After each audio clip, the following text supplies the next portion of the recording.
నమస్తే కాక, నేను మీ కాక. మనం ఇవాళ చేసుకునేది చికెన్ ఫ్రై ఎట్లా చేయాలో, ఏమేమి మసాలా కలపాలో నేను చూపిస్తా. ఒకదానికి దా వచ్చేసేయండి.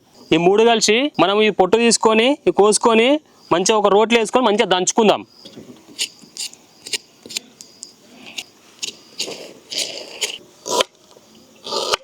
మిరపకాయలు కూడా మధ్యలోకి ఇట్లా కాట్లు పెట్టుకుంటే సెట్ అయిపోతుంది.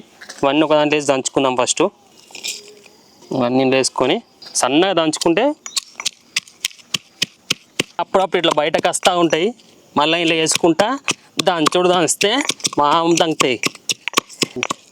ఇళ్ళల్లో మిక్సీ పట్టుకుంటే ఎట్లుంటుంది, మొత్తం చేత ఉంటుంది. ఇట్లా మంచిగా రోట్లు వేసి ఇట్లా దంచుకుంటే రుచి నాసాలంకి ఎక్కుతుంది, నాలుకే కొరకొరలాడుతుంది. ఎంత దంచితే అంత టేస్ట్.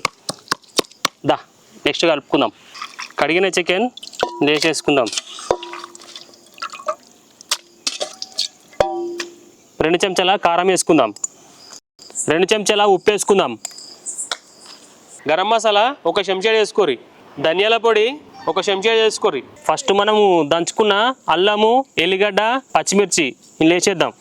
ఇలానే కొంచెం కొత్తిమీర సుంచుకొని వేసుకుందాం. ఇలా పసుపు 1/2 చెంచా వేసుకోరి. ఒక 2 గంటలు ఆయిల్ వేసుకుందాం. మంచిగా మసాలా గట్టిగా పట్టేటట్టు కలుపుదాం. ఇందులో ఏంటంటే పెరిగేయద్దు, పెరిగేస్తే మళ్ళీ వేరే అయిపోతుంది.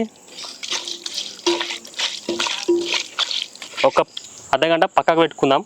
నానబెట్టుకున్నామంటే సెట్ అవుతుంది. చాలు. ఇప్పుడు చికెన్ ఫ్రైకి బగోన పెట్టుకుందాం. అదే కుండలా 2 గంటల నూనె పోసుకుందాం. 2 అంటే 2 గంటలు పోసుకోర్రి, ఎక్కువ వేయద్దు. ఒక ఉల్లిగడ్డ మంచిగా రౌండ్గా కొయ్యర్రి, అలా వేసేసుకోరి. నేను రౌండ్గా కోసుకున్నా, మీరు అడ్డం కోసుకున్నా సరే. నేను వీడియోలో మంచిగా కనిపించడానికి అట్లా కోసుకున్నా. ఒక కట్ట కళ్యామాకు వేయర్రి. కళ్యామాకు వేసి 2 నిమిషాలు ఇట్లా గోలియ్యర్రి. ఈ కలర్ వచ్చేదాకా గోలియ్యర్రి.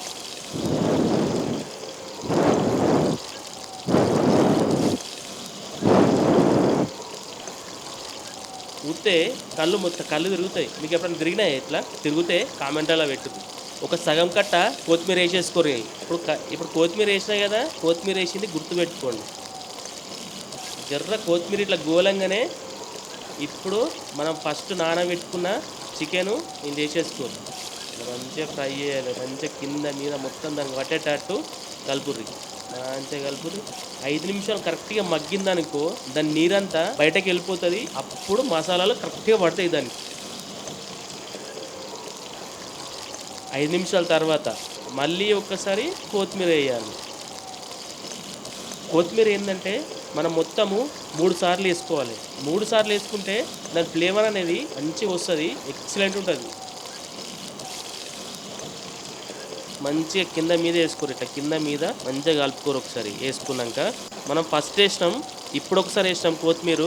దాని తర్వాత కూడా వేసుకోవాలి. మళ్ళీ మనం ఫస్ట్ 5 నిమిషాలు మగ్గించుకున్నాం. ఇప్పుడు ఏంటంటే 10 నిమిషాలు మగ్గించుకోవాలి. ఎంత పర్ఫెక్ట్గా ఉడికిందో. ఇప్పుడు మళ్ళీ మనం ఏం చేయాలి, లైట్గా దీని మీదకి వెళ్ళి మళ్ళీ కొత్తిమీర వేసేసుకోవాలి. కొత్తిమీర వేసుకొని ఇట్లా మంచిగా కలుపుర్రి. ఇక కింద మీద వేసి కలిపిర్రు అనుకో మంచిగా మస్తు పట్టింది కొత్తిమీర అయితే. దానికి తింటా ఉంటే మామూలుగా రా టేస్ట్, హైలైట్ వస్తుంది టేస్ట్. ఇప్పుడు ఏంటంటే మనము ఒక సగం ఉల్లిగడ్డ కోసి పక్కకు పెట్టుకోవాలి. అది ఇప్పుడు వేసుకోర్రి. ఇప్పుడు వేసుకుంటే జబర్దస్త్ ఉంటుంది. తింటా ఉంటే మధ్యలో ఉల్లిగడ్డలు తలుగుతాయి చూడు, ఆ ఫ్లేవరే హైలైట్ ఉంటుంది. ఇట్లా ఉల్లిగడ్డలు వేసుకున్నాక ఒక్క 2 నిమిషాలు మళ్ళీ మగ్గించుకున్నాం అనుకో సెట్ అయిపోతుంది. చూసిరా ఎంత పర్ఫెక్ట్గా అయిందో. ముక్క చూడు మస్తు ఉడికింది ముక్క అయితే. ఇప్పుడు ఒక్క నిమ్మకాయ ఇట్లా విండుకొని అప్పుడు దించుకోర్రి. ఇట్లా ఒక్కసారి ఇట్లా కలుపుకొని కింద మీద వేసుకొని కలుపుకొని అప్పుడు దించుకోర్రి. చలో టేస్ట్ చేద్దాం పా.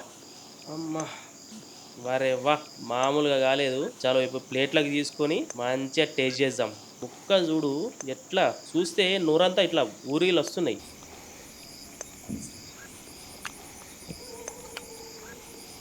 అబ్బో బాబా, ఆ కొత్తిమీర మనము ఆ 3 సార్లు వేసాం చూడు, ఆ ఫ్లేవర్ అనేది మస్తు అంటే మస్తు కలిగింది. అబ్బా ఇట్లా తింటా ఉంటే చిన్నప్పటి మొత్తం గుర్తొస్తున్నాయి. చిన్నప్పుడు అమ్మతోని చాలా ఇట్లా వెనక పడుతుంటుంది, అమ్మ వంటలకు పోదాం అని. మా తెలంగాణలో వంటలు అంటేనే ఫేమస్ ఇడ. వంటల కోడు అదే ఫేమస్ ఇడ. అవి మొత్తం ఆ రోజులు మొత్తం గుర్తొస్తున్నాయి నాకు ఇట్లా తింటా ఉంటే. అబ్బబ్బా సూపర్.